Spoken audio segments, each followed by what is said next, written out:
ब्रेकनंतर गावाकडच्या बातम्यांमध्ये आपल्या सगळ्यांचं पुन्हा एकदा स्वागत आहे। आता शेतकरी राजासाठी जालना जिल्ह्यातून एक सकारात्मक बातमी आहे।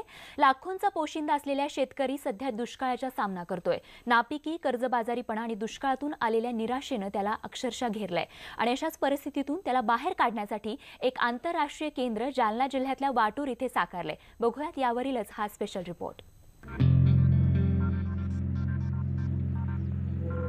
दुष्काळ आणि कर्जबाजारीपणामुळे शेतकरी आर्थिक चिंतेत सापडलाय आणि त्याच्या मदतीसाठी ग्रामीण भारताचं नेतृत्व करणारं आर्ट ऑफ लिव्हिंगचं पहिलं आंतरराष्ट्रीय केंद्र जालना जिल्ह्यातील वाटूर इथे साकारतंय। येत्या 7 फेब्रुवारीला श्री श्री रविशंकर यांच्या उपस्थितीत या भव्य वास्तूचं लोकार्पण या ठिकाणी करण्यात येणार आहे आणि याच निमित्तानं 3 दिवस नैसर्गिक शेती आणि कृषी प्रदर्शनाचं आयोजन इथे करण्यात आलंय। आमचा संकल्प होता की माझ्या जीवनात परमपूज्य श्री श्री रविशंकरजींच्या ज्ञानामुळे त्यांच्यामुळे जे परिवर्तन झालं की हे परिवर्तन ग्रामीण भागातल्या प्रत्येक युवकामध्ये व्हावं आणि तो युवक आत्मनिर्भर बनावा, आत्मविश्वासी बनावा, काही ना काहीतरी स्वतःच्या पायावर उभा टाकून तो खऱ्या अर्थानं देशभक्त बनावा, यासाठी आम्ही हा संकल्प केला आणि या वास्तूच्या निर्माणाला सुरुवात झाली।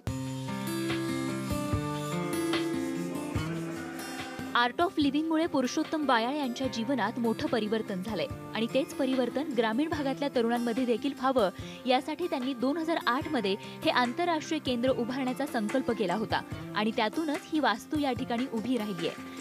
या ठिकाणी प्रकृती विद्यापीठ नावाचं एक नैसर्गिक शेतीचं ट्रेनिंग सेंटर सुरू करण्यात येणार आहे। या शेतकऱ्यांना नैसर्गिक शेती करण्याचे तंत्र, गायीचं महत्त्व, पंचगव्य कशा पद्धतीनं बनवतात याचं टेक्निकल ट्रेनिंग या ठिकाणी शेतकऱ्यांना दिलं जाणार आहे।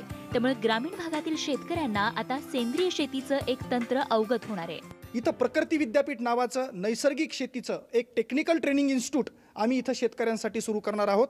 याचा फायदा शेतकऱ्यांना हा होणार आहे की नैसर्गिक शेती करतात कशी, गायीचं महत्त्व काय आहे, पंचगव्य कशा पद्धतीनं बनवतात, याचं सगळं टेक्निकल ट्रेनिंग या ठिकाणी आमचे 4 ट्रेनर कायमस्वरूपी इथं राहून ते आलेल्या 50-50 शेतकऱ्यांना गटागटानं 7-7 दिवसाचं हे ट्रेनिंग देणार आहेत की ज्याच्या माध्यमातून शेतकऱ्यामध्ये प्रचंड परिवर्तन होईल, त्याच्यामध्ये एक तंत्रज्ञान येईल आणि तो इथून जाऊन स्वतःची शेती विकसित करून समृद्धतेचा मार्ग स्वतः अनुभवायला लागेल। ग्रामीण भागामध्ये एक नैसर्गिक शेतीचं प्रशिक्षण दिलं जाणारं केंद्र आमच्या भागात तयार झाले, याची खूप मोठ्या प्रमाणामध्ये आम्हाला एक नवसंजीवनी शेतकऱ्यांना मिळणार आहे। याचा उपयोग असा होणार आहे की घरच्या घरी आज या ठिकाणी ज्या केंद्र झालेले त्या ठिकाणाहून शेतकऱ्यांना घरच्या घरी कीटकनाशक, घरच्या घरी बुरशीनाशक, संजीवनी रस झालं, हे अनेक तंत्र जे शेतकऱ्यांना सेंद्रिय शेतीचे या ठिकाणाहून अवगत होणार आहेत आणि त्या माध्यमातून शेतकरी हा उन्नतीचा मार्ग सापडल्याच्या नंतर खऱ्या अर्थानं शेतकरी उभा राहील। या पहिल्या नैसर्गिक शेतीच्या प्रदर्शनात शेतकऱ्यांना अनेक विविध सुविधांची माहिती मिळणार आहे। यामध्ये बियाणांची माहिती शेतकऱ्यांना मिळणार आहे, तसंच नैसर्गिक सेंद्रिय शेतीची देखील माहिती शेतकऱ्यांना दिली जाणार आहे। घरगुती कीटकनाशकांच्या निर्मितीवर देखील या ठिकाणी मार्गदर्शन मिळणार आहे, तसंच शासकीय योजनांची माहिती देखील शेतकऱ्यांना दिली जाणार आहे। गेल्या 20 वर्षांपासून आर्ट ऑफ लिव्हिंग सातत्यानं नैसर्गिक शेतीचा प्रचार आणि प्रसाराचं काम करतंय।